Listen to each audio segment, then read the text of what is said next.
और बाढ़ का पानी नदी तक ही सीमित रहे, ऐसा कैसे हो सकता है? बाढ़ का पानी आसपास के सारे जो क्षेत्र होते हैं उसको सबको जलमग्न कर देता है, पूरा जल एकदम पानी पूरा भर जाता है।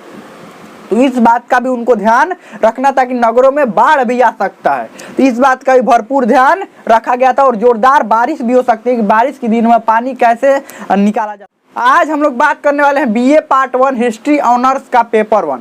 पेपर 1 का ये चैप्टर 4 है और चैप्टर 4 का ये भाग 2 है। भाग 1 तक बहुत अच्छा से पढ़ लिए थे, अगर आपने नहीं देखा है तो उसका लिंक इसी वीडियो के नीचे डिस्क्रिप्शन में दिया गया है, वहाँ देख सकते हैं, या इसी चैनल पर प्ले लिस्ट बना हुआ है वहाँ से भी देख सकते हैं। आज हम लोग पढ़ने वाले हैं इसका भाग 2। भाग 1 में हम लोग क्या पढ़े थे और ये चैप्टर का क्या नाम है? हड़प्पा सभ्यता। भाग 1 में हम लोग पढ़े थे कि हड़प्पा सभ्यता क्या था, कैसे था, वो कहाँ पर अवस्थित था, ये हड़प्पा सभ्यता का स्थल कहाँ पर अवस्थित थे, ये लोग कैसे थे, क्या थे, इसके बारे में पूरा अच्छा से समझ लिए थे। हम लोगों ने क्या समझा था कि हड़प्पा सभ्यता जो है, हड़प्पा सभ्यता को उत्खनन कैसे हुआ, किसने करवाया, क्या हुआ, इस सब के बारे में थोड़ा समझ लिए थे। अगर आपने नहीं देखा है तो उस वीडियो को, इसका भाग 1 जरूर आप देखिए। हम लोग क्या समझे थे कि हड़प्पा सभ्यता और ये हड़प्पा सभ्यता के 2 प्रमुख स्थल हड़प्पा और मोहनजोदड़ो का उत्खनन हुआ था, और उसके बाद अलग अलग और बहुत सारे क्षेत्रों का उत्खनन होने लगा था। अब जैसे इसका प्रमुख क्षेत्र जो सबसे प्रमुख था वो था हड़प्पा, जो सबसे पहला स्थल मिला था और सबसे प्रमुख स्थल था वो कौन था? हड़प्पा था। हड़प्पा था, तो हड़प्पा मिला था, तो इसका मतलब ये थोड़ा था कि सारे इसके क्षेत्र मिल गए। अब आप देखिए, ये हम कब के लोगों के बारे में पढ़ रहे हैं, ये समय कब से कब तक था? ये 2500 ईसा पूर्व से लेकर 1750 ईसा पूर्व के बीच जो लोग इस क्षेत्र में रह रहे थे उनके बारे में हम लोग पढ़ रहे हैं। जो लोग इस क्षेत्र में रह रहे थे, ध्यान रखिएगा, जैसे अभी भारत की बात करते हैं, मान लीजिए भारत का एक शहर सिर्फ दिल्ली ही थोड़े है, भारत बहुत दूर में विस्तृत है। इधर है, इधर कन्याकुमारी तक, इधर जम्मू कश्मीर, इधर अरुणाचल प्रदेश, गुजरात, ये पूरे दूर में ये विस्तृत है ना। तो भारत को ढूंढा जाएगा तो भारत का अलग अलग क्षेत्र तो मिलेगा ना, जैसे दिल्ली मिल गया, इधर गुजरात, अरुणाचल प्रदेश, ये अलग अलग क्षेत्र मिलेंगे। वैसे ही हड़प्पा सभ्यता के हड़प्पा मिल गया एगो स्थल, फिर मोहनजोदड़ो मिल गया, लोथल मिला, चन्हुदड़ो, कालीबंगा, राखीगढ़ी, ये सब अलग अलग क्षेत्र मिलने लगे। कहाँ? इसी क्षेत्र में, इस सारे क्षेत्र में अलग अलग क्षेत्र क्या हुए? मिलने लगे, अलग अलग क्षेत्र मिलने लगे। तब इसका और भी ज्यादा उत्खनन होने लगा। उत्खनन होने के बाद क्या हुआ? उत्खनन होने लगा और देखा गया कि इसका क्षेत्र अंतिम कहाँ पर जाता है। जैसे भारत का अंतिम क्षेत्र इधर अरुणाचल प्रदेश तक जाता है, इधर कहाँ तक जाएगा? गुजरात तक जाएगा, इधर कहाँ तक जाएगा? कन्याकुमारी, इधर जम्मू कश्मीर, कन्याकुमारी, और यहाँ पर क्या हो जाएगा? इधर जम्मू कश्मीर, यही भारत का बॉर्डर है ना। अब इसका बॉर्डर कहाँ कहाँ तक था, ध्यान से समझिएगा। इस क्षेत्र में यहाँ पर सूतका गेंडोर, इससे सूतका गेंडोर से आगे कोई और स्थल नहीं मिला। इधर कौन था इसका क्षेत्र? सूतका गेंडोर था, ध्यान रखिएगा। सबसे अंतिम इधर जो क्षेत्र खोजा गया जिसका नाम था सूतका गेंडोर, सूतका गेंडोर सबसे अंतिम स्थल इधर खोजा गया। इधर कौन सा तरफ होगा? पूरब होगा कि पश्चिम होगा? किधर होगा? दाहिना हाथ पूरब, बायां हाथ पश्चिम, ऊपर उत्तर होता है और नीचे दक्षिण होता है, ध्यान रखिएगा। दायां पूरब, बायां पश्चिम, ऊपर उत्तर और नीचे दक्षिण। तो सबसे पश्चिमी सीमा कौन सा? सूतका गेंडोर मिला। और सबसे इधर जो ढूंढा गया, उसके बाद ढूंढा गया तो कोई भी इस समय के क्षेत्र नहीं मिले। इधर ढूंढा गया तो इधर जो मिला है वो आलमगीरपुर मिला हुआ है। कहाँ पर मिला हुआ है? कौन मिला हुआ है? आलमगीरपुर, आलमगीरपुर। और सब किसी ना किसी नदी के किनारे ही अवस्थित है, ध्यान रखिएगा, किसी ना किसी नदी के किनारे। जैसे सूतका गेंडोर की बात करें तो ये दास्क नदी के किनारे है, दास्क नदी के किनारे। आलमगीरपुर बात करें तो हिंडन नदी के किनारे। कौन सी नदी? हिंडन नदी के किनारे, ध्यान रखिएगा। ये सब क्षेत्र जितने भी इसका स्थल मिलेंगे ना, कोई ना कोई नदी के किनारे ही होगा। बिना नदियों के इनका काम नहीं चल सकता था। क्यों नहीं काम चल सकता था आगे बताएंगे। अब ऐसे भी पाषाण काल वाला, इससे पहले क्या आपको बताए थे कि पाषाण काल के लोग भी कहाँ पर रहते थे? नदी के किनारे। क्यों? नदी के किनारे रहने से फायदा उनको होता था। क्या क्या फायदा होता था? एक तो पानी की सुविधा बहुत अच्छा मिल जाता था, दूसरा उनको उपजाऊ भूमि मिल जाता था, अच्छा उपजाऊ भूमि था, जंगल भी मिल जाते थे नजदीके में था, क्योंकि नदियों किनारे अक्सर जंगल होते ही थे। तो जंगल में मतलब सारी व्यवस्था है। जब नदी के किनारे हैं तो फिर नदी से दूर क्यों रहेंगे? तो देखिए कि हर जितने भी इसका स्थल थे किसी न किसी नदी के किनारे ही मिलेंगे। इधर सूत का गेंडोर मिला, इधर आलमगीरपुर मिला, मतलब इससे आगे अब नहीं मिला। जितने भी क्षेत्र मिले इसके अंदर ही मिले। अब उत्तर में बढ़ा जाए तो ये मांडा जम्मू कश्मीर, मांडा इसका स्थल मिला जो कि जम्मू कश्मीर में है। और मांडा किस नदी के किनारे है? चेनाब नदी। और देखिए इधर जो मिला हुआ है, इधर जो क्षेत्र उत्तर हो गया, और दक्षिण में जो क्षेत्र मिला हुआ है यहाँ पर मिला हुआ है दैमाबाद। कौन सा क्षेत्र? दैमाबाद। देखिए दैमाबाद जो कि कहाँ पर है? महाराष्ट्र में है। दैमाबाद क्षेत्र सबसे दक्षिणी इसका क्षेत्र है और ये परावरा नदी के किनारे, परावरा नदी, ध्यान रखिएगा।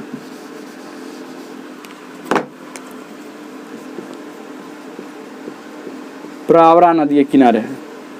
मतलब ये हुआ कि इसके अलावा जितने भी क्षेत्र मिले इसके अंदर ही मिले। मतलब इसका जो उत्तरी सीमा हो गया मांडा हो गया, इससे आगे कोई क्षेत्र इसका नहीं मिला है। दक्षिणी सीमा हो गया आलमगीरपुर हो गया, दक्षिणी सीमा हो गया उदयमाबाद, इससे नीचे कोई इसका क्षेत्र नहीं मिला है। अगर पूर्वी सीमा की बात करें तो आलमगीरपुर हो गया, और पश्चिमी सीमा की बात करें तो सूत का गेंडोर, इससे आगे कोई और क्षेत्र नहीं। अब जितने भी आपको क्षेत्र मिलेंगे इसके अंदर ही मिलेंगे। मतलब इसको थोड़ा मिला दिया जाए, देखिए मिला दिया जाए इसको। अब आप कहेंगे कि इसको क्या छोड़ दिए, तो इसको थोड़ा सा आगे, इसलिए इसको हल्का सा इसी में मतलब आ जाता है। इसका देखिए तो क्षेत्र त्रिभुजाकार माना जाता है। इसका क्षेत्र कैसा माना जाता है? त्रिभुजाकार। आप कहेंगे इसको तो बाहर ही रख दिए है, इसको भी क्षेत्र को जोड़िए। देखिए इधर बहुत ही कम क्षेत्र मिले हैं, ध्यान रखिएगा, इसलिए इसको भी मान लिया जाता है, इसी में मान लिया जाता है। मतलब ये माना जाता है कि इसका क्षेत्र त्रिभुजाकार है। आपसे कोई पूछेगा कि सिंधु घाटी सभ्यता का जो क्षेत्र विस्तार है किस आकार में है? चतुर्भुजाकार है, चतुर्भुजाकार में आयताकार पूछ ले जाएगा, या वर्गाकार है या त्रिभुजाकार है, तो आप क्या कहेंगे? इसका क्षेत्र त्रिभुजाकार है। इसके अंदर ही सारे क्षेत्र आपको मिलेंगे, इसके बाहर क्षेत्र नहीं मिलेंगे। अब आपको नोट्स में कैसे बनाना है, लिखना है सैंधो सभ्यता, सैंधो सभ्यता।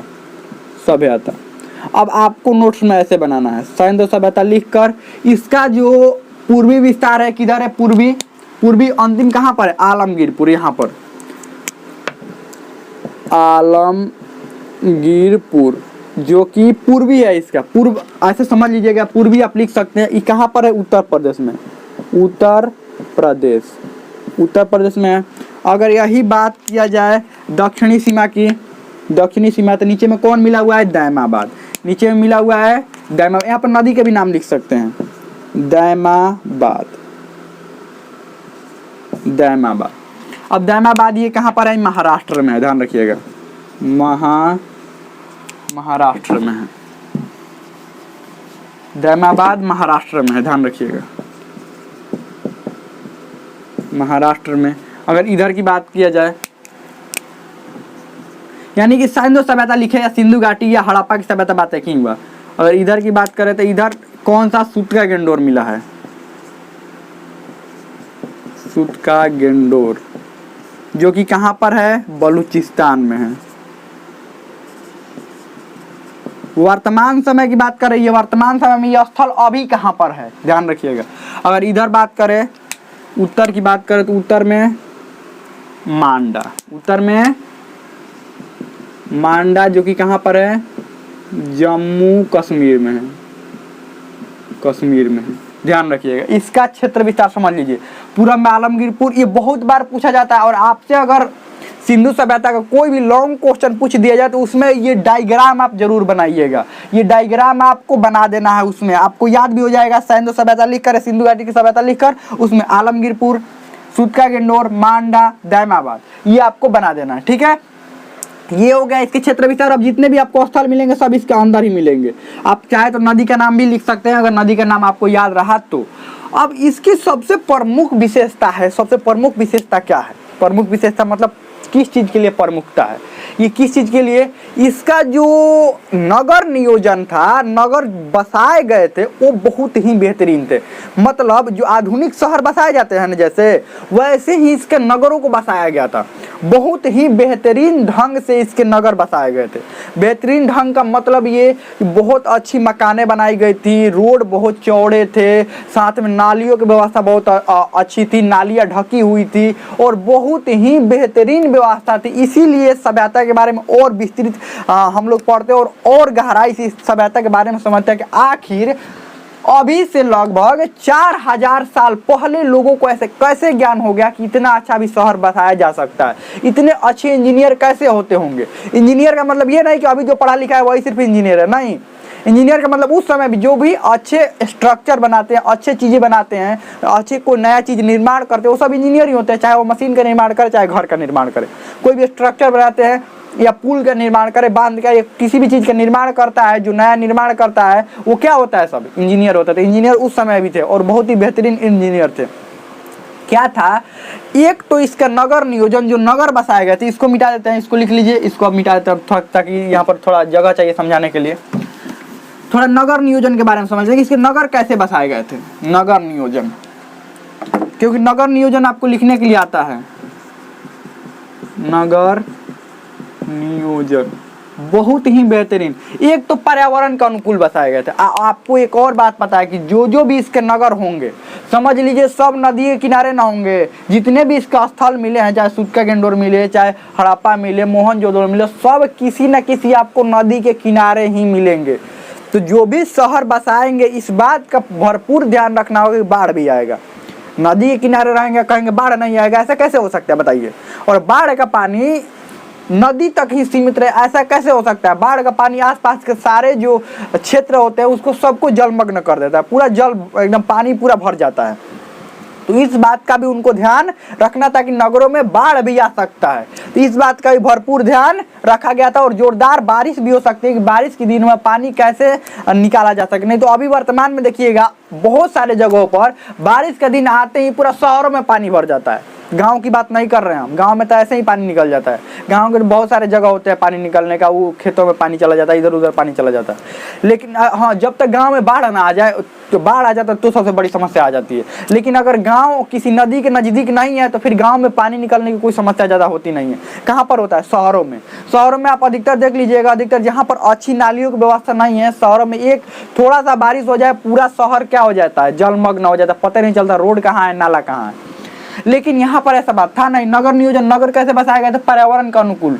क्या था, नगरों में सबसे पहले तो शहर की तरह बसाए गए थे, और ऐसे शहर की तरह बसाए गए थे कि इनकी सड़कें जो थी वो बहुत ही चौड़ी थी।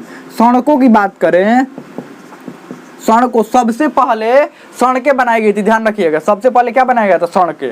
सड़कों की बात करें तो ये चौड़ी थी, चौड़ी, बहुत ही चौड़ी थी। जो मुख्य सड़क थी ना, मुख्य सड़क और ये गली वाला जो सड़क होता है, दोनों में अंतर होता है। मुख्य सड़क के मतलब ये होता है कि उस पर बड़े भारी वाहन चलाए जाते हैं, और गली वाला सड़क के बात होता है कि छोटे छोटे वाहन या लोग चलते हैं, वो नॉर्मल सड़क होता है।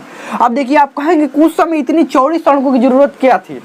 4000 साल पहले उस समय कौन सा बड़ा सा ट्रक लेकर जाना होता था या बड़ा सा कोई वाहन लेकर जाना होता था कि हम लोगों को ज़रूरत पड़ेगा। तो उस समय देखिए, उस समय जो कोई भी सामान ढोया जाता था वो बैलगाड़ी से मुख्य रूप से ढोया जाता था। तो बैलगाड़ी भी बहुत चौड़ा होता है, इतना नहीं कि पतला एकदम बैलगाड़ी होता है। बैलगाड़ी आप देखे भी होंगे बहुत सारा चौड़ा होता है। तो मान लीजिए 2 बैलगाड़ी लेकर जाना होगा, 2 बैलगाड़ी, एगो इधर से बैलगाड़ी जा रहा है, एगो इधर से बैलगाड़ी जा रहा है, तो उसके लिए चौड़ी सड़क तो चाहिए ना। तो एकदम बेहतरीन और सड़कें एकदम चौड़ी बनाई गई थी।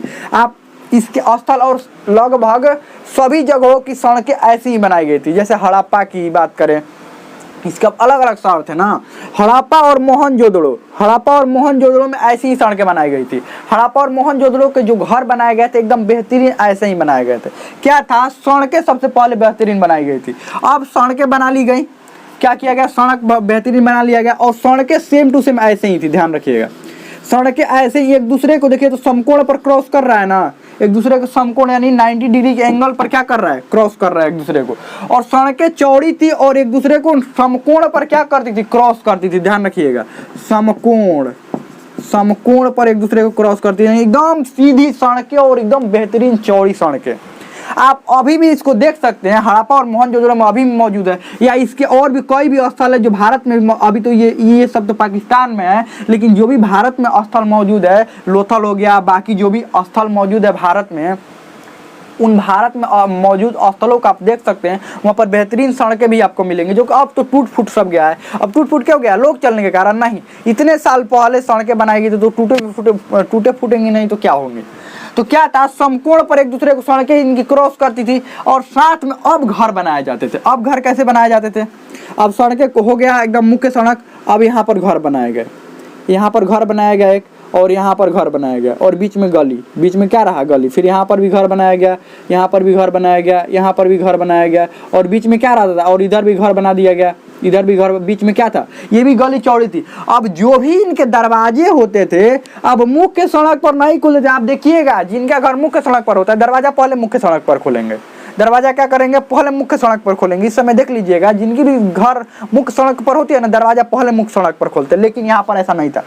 खिड़की और दरवाजा मुख्य सड़क पर खुलते ही नहीं थे। अगर आपका घर मुख्य सड़क पर है तो खिड़की और दरवाजा मुख्य सड़क पर नहीं खोलना है। दरवाजा इधर होना ही नहीं चाहिए आपका। ये मुख्य सड़क पर दरवाजा कहाँ? ये गली में दरवाजा होना चाहिए, इधर दरवाजा होना चाहिए, खिड़की भी इधर होना चाहिए। खिड़की इधर आपका नहीं हो सकता है। मुख्य सड़क पर दरवाजा और खिड़की होता ही नहीं था, ध्यान रखिएगा। आप कहीं पर नोट भी कर सकते हैं कि मुख्य सड़क पर दरवाजा और खिड़की नहीं होता था। दरवाजा और खिड़की,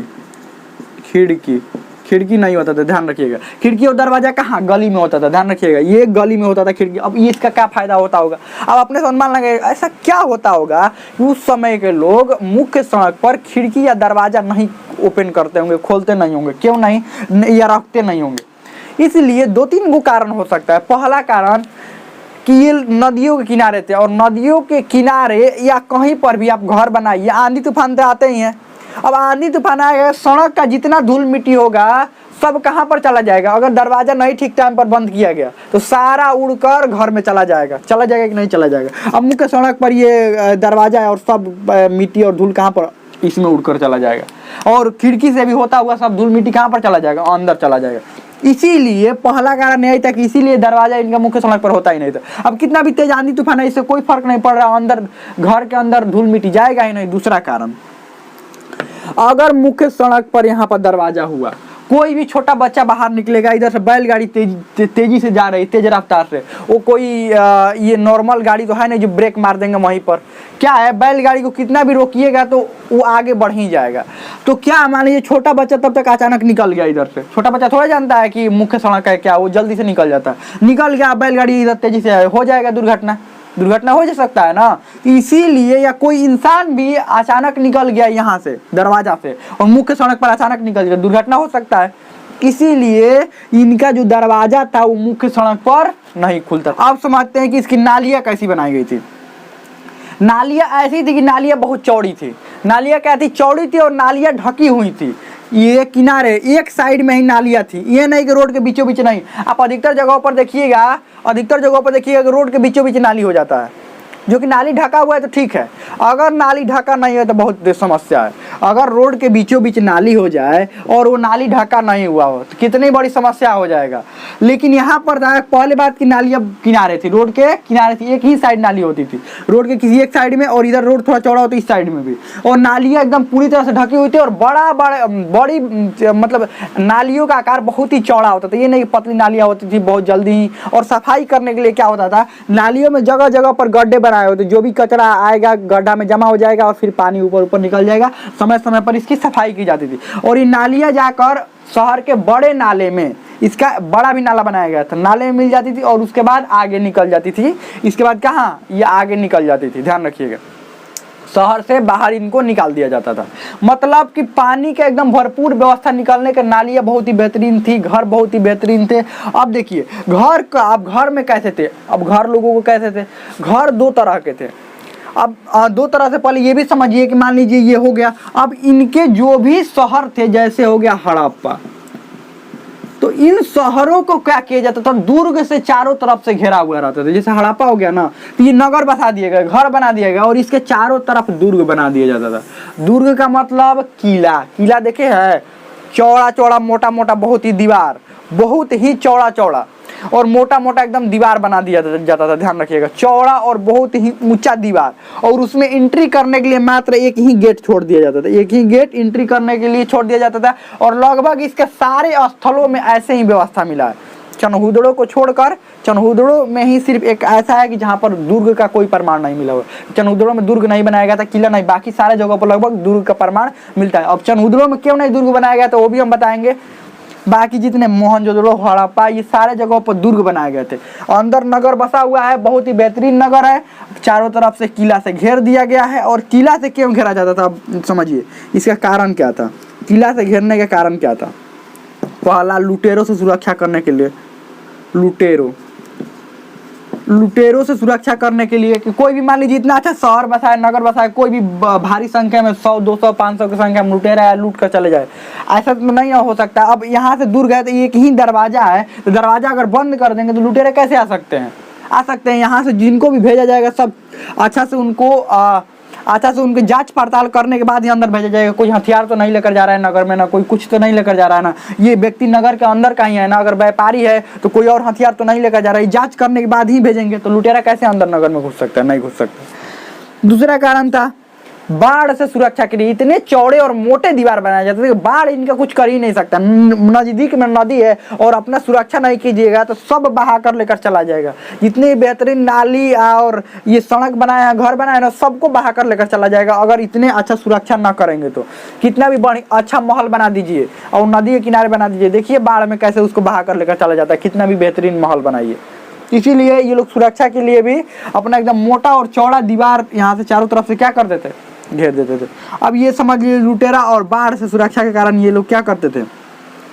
और एक बात, इनको अब मोटा और ऊंचा दीवार बनाने से ये भी फायदा होता था, ज़्यादा इनको ठंडा या गर्मी महसूस नहीं होता था। मतलब गर्म हवाएं और ठंडी हवाएं ज़्यादा इसमें अंदर नहीं आ पाती थी, ये भी एक कारण था। मतलब मौसम से भी अच्छी सुरक्षा इनको मिल जाती थी। ठीक है, अब ये समझ लिए इनके सड़क के बारे में, समझ लिए इनकी नालियों के बारे में। अब घर बनाए जब जाते थे, अब घर के अंदर समझिए घर के अंदर क्या क्या होता था। एक घर बनाए जाते थे और घर दो तरह के यहाँ पर मिले, एक थोड़ा सा ऊंचाई पर मिले हैं जो कि थोड़ा धनी वर्ग के लोगों के घर हैं, और एक थोड़े से नगर में ही एक थोड़े से ऊंचाई पर घर मिले हुए हैं, और एक जो घर मिले हुए हैं वो थोड़ा सा निचला वाला हिस्सा में मिले हुए, एक थोड़ा सा ऊंचा पर, एक थोड़ा सा निचला वाला हिस्सा में। निचला वाला हिस्सा में बहुत सारे छोटे छोटे घर मिले हुए हैं और ऊंचा वाला हिस्सा में थोड़ा कम घर मिला हुआ है। ऊंचा वाला जो ऊंचा वाला क्षेत्र था, ऊंचे क्षेत्र, ये शासक वर्ग नहीं कह सकते, यहाँ पर तो कोई शासन का प्रमाण नहीं मिला हुआ है, कोई राजा थे। धनी वर्ग कह सकते हैं। ऊंचे क्षेत्र में धनी वर्ग के लोग रहते थे, धनी लोग रहते थे। और निचले क्षेत्र में कौन रहते थे, क्षेत्र में जो श्रमिक वर्ग थे, जो कारीगर थे, जो मतलब छोटे छोटे जो लोग थे ना, वो रहते थे। जो छोटे मोटे लोग थे वो क्या करते, सामान्य लोग रहते थे, सामान्य लोग रहते थे निचले वाले हिस्से में। अब बताइए जनसंख्या धनी वर्ग के लोगों की ज्यादा होगी कि सामान्य वर्ग के लोगों की? सामान्य वर्ग के लोगों को घर बहुत अधिक थे, इनकी जनसंख्या बहुत अधिक थी, और इनकी जनसंख्या क्या थी, कम थी। आप वैसे भी देखते नहीं है, धनी वर्ग बहुत कम होता है ना, और जो सामान्य वर्ग होते हैं वो बहुत ज्यादा होते हैं, और धनी वर्ग कम था, ध्यान रखिएगा। ऐसे इनके घर थे। और घर कैसे थे, एक घर मान लीजिए हो गया ना, तो या तो घर 2 मंजिला भी हो सकता है, और नहीं तो ये नॉर्मल सा घर था। उसमें घर में क्या क्या रहता था, एक रसोई रहता था, एक स्नान करने के लिए, जैसे स्नान करने के लिए अलग घर रहता था, एक खाना बनाने के लिए अलग घर रहता था, और भी 3-4 उसमें घर रहते थे, और एक कुआं भी रहता था। उस समय पानी का कोई ऐसा स्रोत था नहीं कि कल हो जाए या कुछ भी और भी साधन नहीं था, तो एक कुआं भी रहता था, ध्यान रखिएगा। ये घर मतलब एक बेहतरीन घर था, ध्यान रखिएगा। ऐसा कि एक बेहतरीन घर बनाया गया था, सारे ये अंदर शहरों के अंदर ऐसे ही घर थे। समझ में आ गया, नालियाँ बेहतरीन थी, सड़कें बेहतरीन थी, घर बेहतरीन था, सब चीज़ बहुत ही अच्छा था। तो इनके बारे में थोड़ा समझ लिए, अच्छा से समझ लीजिए। इनके मतलब शहर के बारे में आप समझ लिए। लगभग सारे जो स्थल है ऐसे ही थे। तो बताइए बेहतरीन स्थल थे कि नहीं थे? बहुत ही बेहतरीन स्थल थे। अब इनके एक एक स्थल के बारे में समझेंगे, जैसे हड़प्पा के बारे में, मोहनजोदड़ो के बारे में। और समझ लिए कि इनके घर कैसे थे, क्या थे, ये तो समझ लिए। और ये मत समझिए कि सिर्फ हड़प्पा के ही घर ऐसे थे, मोहनजोदड़ो के भी घर ऐसे ही थे। मोहनजोदड़ो के जो लोग रहते थे उनका भी घर ऐसा था। सारे जगह जो आपको मिलेंगे ना, लगभग घर ऐसे ही थे, रहते लगभग ऐसे ही थे। अब इनके जीवन के बारे में समझेंगे, ये सब के बारे में समझेंगे, अगले भाग में समझेंगे। हमें लगता है समझ में आ गया होगा। इसमें कोई भी डाउट हो, कोई भी क्वेश्चन हो, आप कमेंट में पूछ सकते हैं, हमें लगता है समझ में आ गया होगा।